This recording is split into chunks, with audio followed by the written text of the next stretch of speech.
train yourself to be a connective force among isolated humans. Yeah. What's that mean to you? Well, I'm still figuring this one out as well, but always figuring it out. Yeah, right. We'll be back here. Right. I'm figuring it out. Still figuring it out. It'll be true. But we're lonely. We're isolating. All of the problems we're talking about, dopamine consumption, addiction, chronic consumption, they're very, very lonely things. And it seems kind of obvious that it's part of that is a coping mechanism for the loneliness. Would people be scrolling chronically if they had community built into their lives? Yep. Probably not. It's like it's a function, it's a feature of what we're going through right now.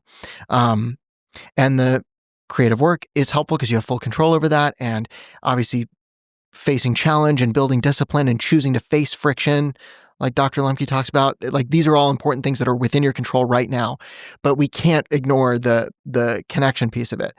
And admittedly, like this is what I struggle with the most as well. Yeah. I like people, I like connecting with other people, but I realized in the last couple of years, like, oh, I'm conditioned to be alone. And like, I'm the same way. My default, I'm a social person. I consider myself an extrovert, but I'm like conditioned right now to like spend all of my time alone. And I'm still working through that. To be a connective force is to take the extreme ownership mindset and just apply it to connection and say, okay, like I'm not going to wait for a third space to be built. And I'm going to initiate, because that's the thing people hate doing. Yeah. In whatever, in like romantic settings as well, right? Like initiate, that's hard, right? But like that is a skill. That's the whole, like, you have autonomy. You can build the skill of reaching out, of starting something, of saying, hey, you want to go do this thing or do that. And I don't do this as much as I could and should. Dude, I'm like the exact same way. Sure. Probably, I would think, obviously, I don't know what it's like for you, but probably like even worse, where I feel like I'd be curious to know where you think that conditioning comes from for you. The loneliness? Or I guess just like you said, like you feel like you're conditioned right now, like to just like be in an alone state. Like, totally. do you feel like that comes from, or I guess I won't I'll just let you answer. No, well, I don't know, but what it seems to me is that, number one, it's not built into my life as it stands. I don't have a traditional job. And even if I did, I don't think people get that from their jobs, really. Yeah. Like, from what I can tell. If you don't go out of your way to program it in, you're not spending a lot of time in a community. Yeah.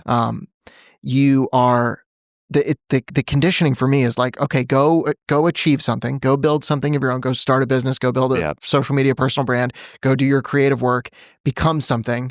Yeah. And it's just a very solo pursuit. You don't need anyone else for it. You just have yourself and the internet and your wits. You can figure that out on your own.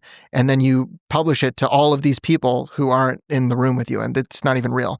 But it's like, it's the American idea of accomplishment and ambition and self-soothing and numbing and pleasure. Yeah. All of it individual.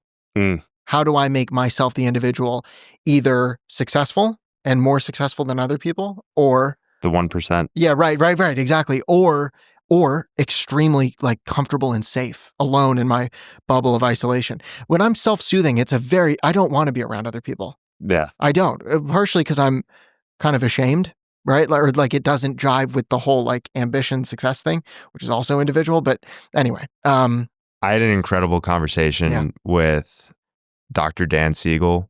He's works at UCLA. He's the co-founder of, I think it's called the Mindset Institute, and he wrote this book about it's called Interconnected, which is how, especially within U.S. culture, we just have this understanding of self as like understanding of like just one, whereas like self means communal. Yes. And he thinks it's like our illusion of understanding self as just one is the root cause of all problems. And I was like, people have asked me, what's your favorite conversation or the best podcast that you've done? And I'm like, oh, like it's tough to say, like they're all so good. When I had that one, I was like, this is the most important conversation. Yeah. Because it goes to like everything that you're saying. That resonates with me. you know? Yeah. It seems to be, it's one of those things that I've heard from so many different people in different ways, in different fields with slightly different words, but the truth is essentially the same. It's like this hyper individualism, self at the expense of everyone else without thinking about anyone else, is just going to make you fundamentally like miserable. And we have such a romanticized view of it in the U.S. because, like I was saying, the 1%, the lone wolf, like the alpha, like it's just it's just like, oh, this is a good thing, and then you learn like, oh no, like that's actually to a degree, it's either holding me back or this is kind of a weakness of mine. Yeah, it's but like I said, I deal with it. Oh yeah, you're right. Like, but to be clear, we are entrenched in it right now. You know, but I also feel like it comes from. Like you as well. Like I'm a very social guy. Like to have a podcast, like you have to be a social person. You would have to. Like for me, I feel like it also comes from, like you said, conditioning. I feel like I'm conditioned just like I enjoy my solitude. But then also like from a work component, I always feel like, oh, it's going to take me away from my work, or like I want to be focusing on my work, which is valid, right? So I think there's seasons and like, there's a place for. It's tough though, like when you when that season just becomes like just like the norm, like my whole life. It's like it's been a long winter. The winter never ended. The winter arc is still going. But it's an interesting dance because I do think there's some truth to that, where you're like, especially when it comes to this work, like I put a lot of time and effort into this, and I'm like, like it feels like this is what I'm supposed to be doing, but like, it's just interesting. And I don't know what the language is. I guess like similar to you, to like sort of like fully understand or grasp that, but it's, it's fascinating. The good news is we're going to have several decades to figure it out. Yeah. Because I think we won't get to where we need to go until we do. Like until we know how to live more communally and to think more communally, we won't, like, we're going to deal with all of the societal issues that we have. Big take, but like, it's like the problems that you see on a society level reflect what's going on with the individual. That's Carl Jung, and I believe that to be true, right?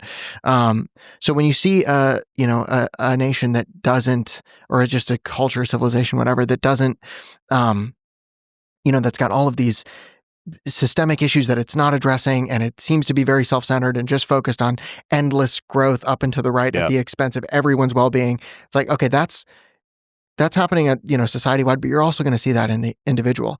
That's what I think individualism and hyper focus on self, creates.